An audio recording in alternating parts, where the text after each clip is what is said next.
My wife and her mom spoke French at dinner, mocking me. Look at him stuffing his face. You know I never wanted you to marry someone like him, but at least his money is good. They both laughed. I finished my meal. Then I replied in perfect French, good, because tonight you're leaving with nothing. The color drained from their faces. I speak 4 languages: English, Spanish, French, and Portuguese. My wife knows about Spanish. She thinks I learned it for work. She's never asked about the other 3. That's marriage for you. 10 years together, she's never asked. My name's David Martinez. 34, corporate tax attorney for a firm in Philadelphia. Make $240,000 a year. Own my house outright, bought it in 2012 with a settlement from a case I won. 3-bed, 2-bath, quiet neighborhood in the suburbs. Deed in my name only. Had it before I got married. My wife is Celine, 31, doesn't work, never has. Her family's old money from Leon. They moved to the States when she was 16. She went to private school, expensive college, came out with a degree in art history and no job prospects. We met at a charity gala. She was beautiful, I was successful, made sense at the time. Her mother is Margot Beaumont. 58, also doesn't work. Lives off what she claims is family trust fund money and her ex-husband's alimony. Owns a condo in Manhattan that her parents bought her in the 80s. French citizen, green card holder. Never bothered to become a US citizen. Flies in to visit every few months, currently staying with us. Margot's been in town for 3 weeks. Visiting, which means she's staying in my guest room, drinking my wine and rearranging my furniture because she doesn't like how Americans decorate. I've been patient, quiet, accommodating. I've also been documenting everything. 3 months ago, I noticed something off about my bank accounts. Nothing major. $300 here, $500 there. Small enough that most people wouldn't notice. But I'm a tax attorney. I notice everything. I've been lazy about checking statements. I have everything on auto pay. Bills come in, they get paid, I never look. Stupid in retrospect. But I trusted my wife. That was my mistake. I traced the withdrawals. Joint credit card that Celine and I share. Purchases at stores I've never been to. High-end boutiques, designer furniture, art galleries. I didn't say anything. I watched. The purchases got bigger. $2,000, $5,000, $8,000, all on our joint card, which I pay because Celine doesn't work. Then I noticed something else. Venmo transfers from Celine's personal account to Margot. $1,000, $2,500, $3,000. Regular transfers. Every week. I logged into Celine's bank account. Yes, I have her password. She wrote it on a post-it note stuck to her laptop. I'm not proud of it, but I did it. Her personal account had $47,000 in it. Money I didn't know about. I checked the deposit history. Transfers from our joint account. My money. Going into her account. Then to Margot. I called my brother. He's a private investigator. Asked him to dig. 2 weeks later, he sent me a file. Celine and Margot have been running a scheme.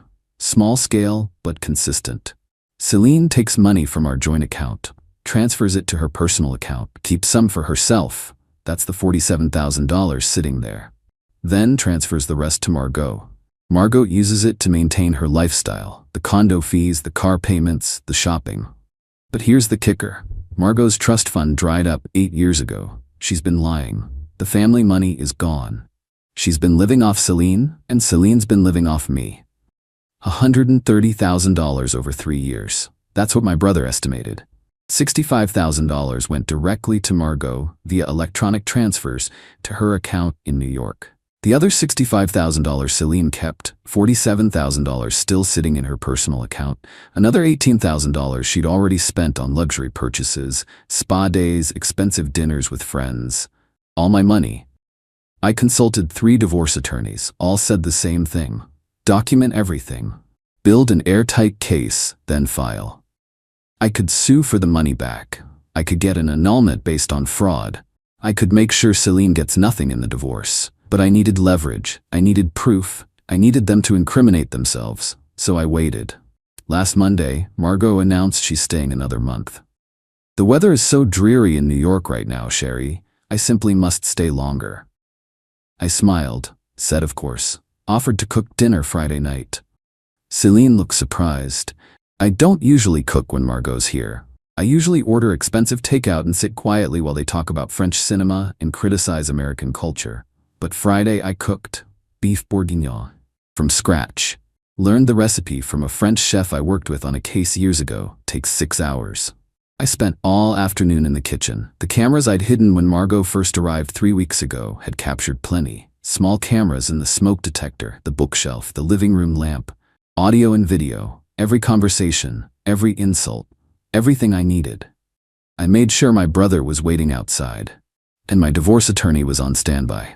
Friday, 7 p.m. Dinner's ready. I set the table, light candles, open a bottle of Bordeaux, play it perfect. Margot arrives from her room. She's wearing a silk blouse that probably cost more than most people's rent. She eyes the table. Oh, David's cooking. How domestic. Cillian laughs. Be nice, Milan. He's trying. They sit. I serve. Beef, vegetables, fresh bread. Pour the wine. I sit at the head of the table. They're on either side. Like a parody of a family dinner. We eat quietly at first. I focus on my food. Let them get comfortable. Then Margot starts. In French. I'm translating for you, but they had no idea I understood every word. He eats like a pig. Cillian giggles. Mom, stop. I keep eating. Don't react. Margot continues, still in French. I always told you, darling, you should have married Philippe. He had breeding. Class. This one? She gestures at me. He's acceptable, but no class. Cillian sips her wine. Responds in French. Philippe was boring. Boring but wealthy. Old money. This one? She points her fork at me, still speaking French. New money, corporate lawyer. She says it like it's an insult. At least he makes money, Mom. Yes, that's true. Margot cuts her beef, keeps going in French. Look at him stuffing his face. You know I never wanted you to marry someone like him, but at least his money is good. They both laugh. I finish chewing, swallow, take a sip of wine. Then I put down my fork, look up at them both, and I respond. In perfect French. Good, because tonight you're leaving with nothing. Silence. Margot's fork stops halfway to her mouth. Cillian's wine glass freezes at her lips. They stare at me. You speak French? Margot asks in French, stunned. Fluently, I answer in French. I studied in Paris for 2 years after college. I was a lawyer in an international firm. Cillian's face goes white. David, no, let me finish. Still in French. I heard everything, every word, every insult for 3 weeks. Margot tries to recover, responds in French. It was just a joke. A joke? I'm still speaking French. You've treated me like an idiot for 10 years. You took my money. You lied. You thought I'd never know. Cillian puts down her glass. Her hand is shaking. Begs in French. David, please. $130,000. I switch to English. That's how much you've stolen from me over 3 years. Joint account withdrawals. Transfers to your personal account. Then to your mother. I have every transaction documented. Margot straightens. Says in French. I don't know what you're talking about. Yes, you do. I pull out my phone. Open the file my brother sent. Show them the screen. Bank records, credit card statements, Venmo transfers, all of it. Cillian's eyes go wide. You've been spying on me? I've been monitoring my own money, which you've been stealing. It's not stealing. We're married. It's community property. No. I pull out another folder, physical this time. We have a prenup. Remember? The one your mother insisted on. The one that says any money earned during the marriage stays separate. Any assets brought into the marriage stays separate. The only joint asset we have is that credit card, which I pay, and which you've maxed out 3 times. I slide the folder across the table. Divorce papers. I filed Monday. You're being served now. Cillian opens the folder. Her hands are trembling. We can, David, please. I'm also filing a civil suit for the $130,000 plus interest plus my attorney fees. Margot slams her hand on the table, shouts in French, you have no right. I have every right. This is my house, my money, my life you've been mooching off of. I stand up, walk to the door, open it. My brother's there. So is my attorney. A woman named Patricia Chen, mid-40s, sharp, ruthless. They walk in. Cillian, Margot, this is Patricia Chen, my divorce attorney. She'll be handling my case. Patricia sets her briefcase on the table. Mrs. Martinez, you have 24 hours to vacate the premises. This house is Mr. Martinez's sole property, purchased before marriage. You have no claim to it. Cillian looks at me. Where am I supposed to go? Your mother's condo. I pull out another paper. Except her condo is about to be foreclosed on. She's 4 months behind on her HOA fees, and she owes $12,000 to the building management. Margot goes pale. That's why you've been taking my money, I continue. Your trust fund dried up. You've been living off Cillian, and Cillian's been living off me. Parasite feeding a parasite. My brother steps forward. I'm Carlos Martinez, private investigator. I have documentation of every transfer, every purchase, every lie. Mrs. Beaumont, you've been committing wire fraud. Mrs. Martinez, you've been aiding and abetting. Celine starts crying. David, please, I can explain. No need. I have 3 weeks of audio recordings. You and your mother talking about how you married me for money, how I'm acceptable but without class, how I'm useful because I pay for everything. I have it all. Patricia pulls out a tablet, plays a recording. Margot's voice, clear as day, speaking in French. He doesn't notice anything. He's too stupid. We can continue for years. Celine's crying harder now. I'm sorry. I'm so sorry. I didn't mean. You meant every word. I take my wedding ring off, set it on the table. This marriage is over. The prenup protects my assets. You get nothing from the divorce. And I'm suing for every penny you stole. Margot stands. We'll fight this, she says in French. We'll find a lawyer. Find one with your own money, because I'm cutting off the credit card tonight and I'm freezing the joint account. I turn to Patricia. Can you escort them out? With pleasure. Celine grabs my arm. David, please. I love you. We can work this out. I pull away. You love my money. You've made that clear. She's sobbing, mascara running down her face. I'll change, I promise. Just give me another chance. You had 10 years of chances. You used every single one to lie to me. My brother steps in. Ladies, let's go. Pack what you can carry. The rest will be boxed up and sent to wherever you end up. Margot tries one last time. In English, this time. You're making a mistake. Celine is a good wife. Celine is a fraud, and so are you. Get out of my house. They leave. Slowly. Dramatically. Celine's still crying. Margot's trying to maintain her dignity, but she's rattled. It takes 40 minutes for them to pack 3 suitcases each. Margot tries to take a painting from the living room. My brother stops her. That stays.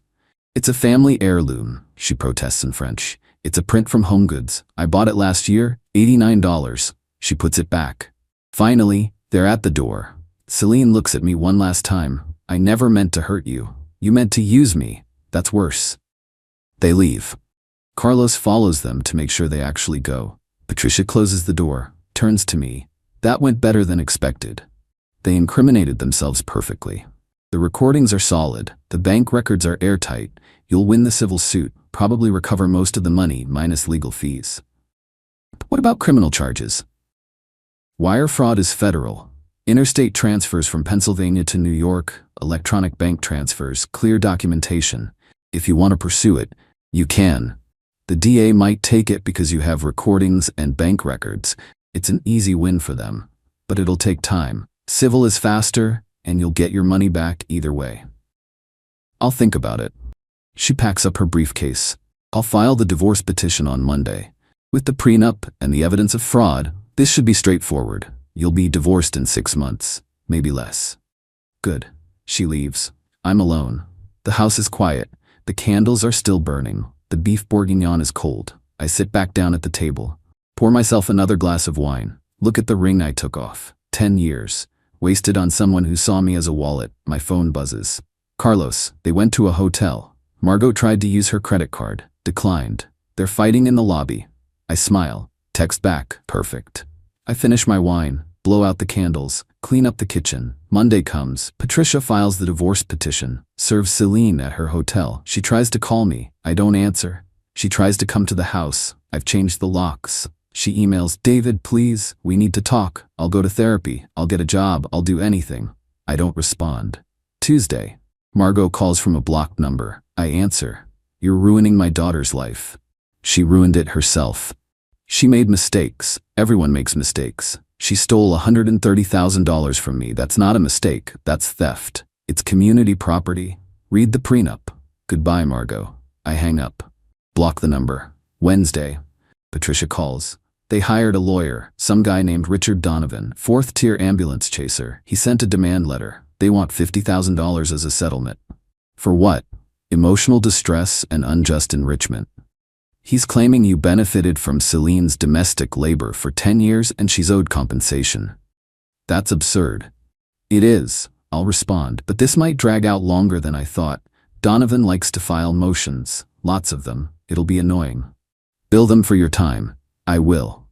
Thursday, I go to work. My colleagues notice I'm not wearing my ring. They ask. I tell them I'm getting divorced.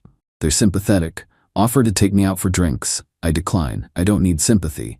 I need this to be over. Friday, 1 week since the dinner. Celine shows up at my office. Security calls. I tell them not to let her up. She waits in the lobby for 3 hours, eventually leaves. She leaves a note with security. I'm sorry, please call me. See, I throw it away. Saturday, Carlos updates me. Margot's condo is in foreclosure. She has 60 days to pay $12,000 or they're evicting her. She doesn't have it. Her credit cards are maxed. She's borrowing money from friends. Celine moved back in with Margot.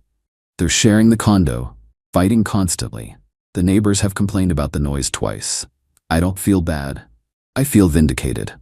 Sunday, Patricia sends an email. Donovan filed a motion to compel discovery. He wants access to your financial records, tax returns, bank statements, standard harassment tactic. I'll fight it. But be prepared for this to take a few months. I write back. Do what you need to do. Monday, 2 weeks after the dinner. Celine's lawyer sends another letter. This time they're claiming I entrapped her by secretly recording the dinner. They want the recordings thrown out as evidence.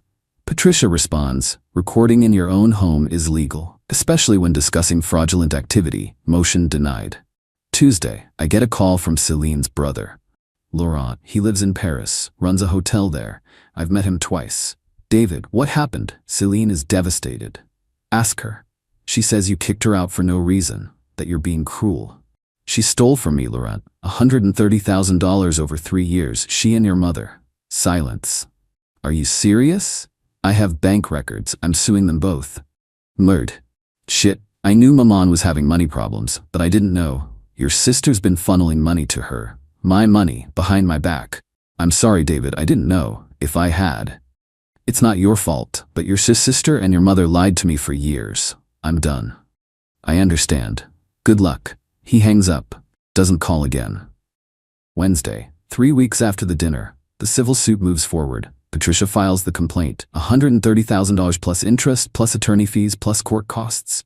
Total, $148,000. Donovan files a motion to dismiss, claims I can't prove damages because it was marital spending. Patricia files a response with 40 pages of bank records, credit card statements, and Venmo screenshots. Motion denied. Thursday, Margot's condo gets a foreclosure notice. She has 30 days. She calls me again. Different block number.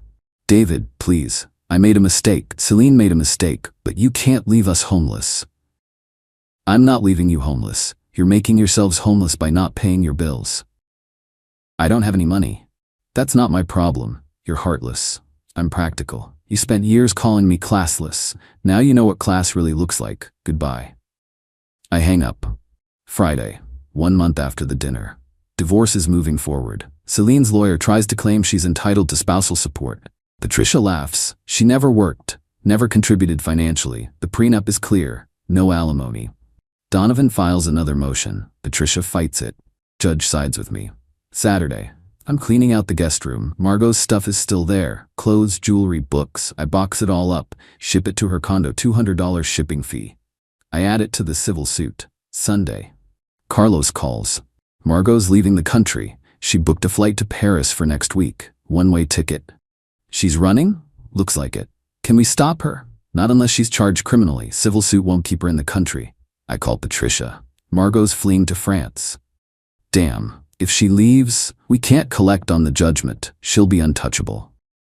What about Celine? She's still here. We can go after her. But if Margot leaves, that $65,000 she owes is gone. I think about it. File criminal charges. Wire fraud. Let's see if the DA bites. I'll make some calls. Monday. 5 weeks after the dinner. Patricia calls. DA's interested. Wire fraud across state lines. Electronic transfers. They're reviewing the case. If they file charges, they can prevent Margot from leaving. How long? Few days. Tuesday. Margot's flight is in 48 hours. DA hasn't filed yet. Wednesday. 24 hours until Margot's flight. DA files charges. Wire fraud. Warrant issued. Carlos calls. They arrested Margot at the airport. She was trying to check in. Federal agents took her into custody. She's not leaving? Nope. She's being arraigned tomorrow. Bail hearing Friday. I smile. Good. Thursday. Margot's arraigned, pleads not guilty. Bail set at $50,000. She doesn't have it. She stays in custody. Friday, 6 weeks after the dinner. Celine calls me from Donovan's office. Patricia patches her through. David, they arrested Maman. She's in jail. Please, you have to drop the charges. I didn't file criminal charges. The DA did. That's out of my hands. Please, she's 58. She can't survive in jail. She should have thought about that before committing wire fraud. I'll pay you back, every penny. Just drop the charges. You don't have any money.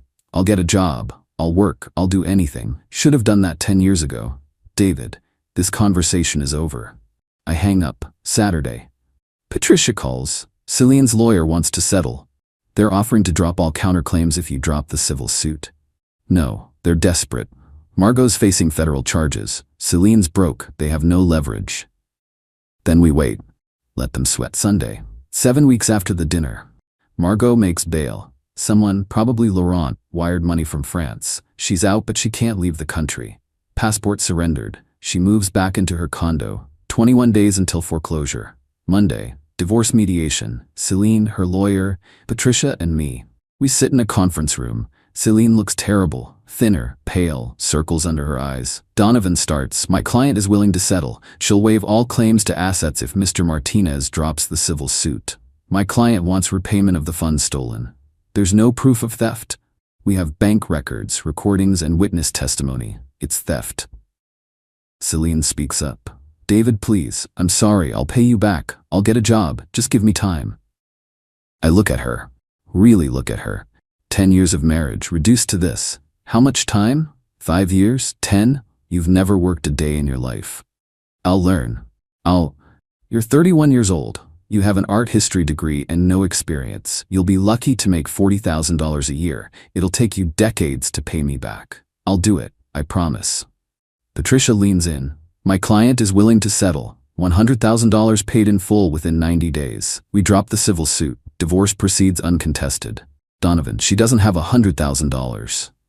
Then she'd better find it. The meeting ends. No deal.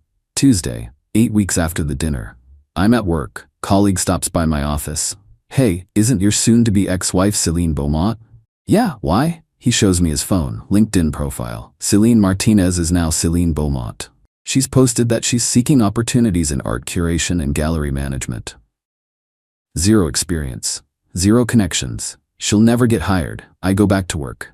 Wednesday. Laurent calls from Paris. David, I wired Celine $25,000. It's all I can spare. Please take it as a down payment. Let her go. I don't want your money, Laurent. Then what do you want?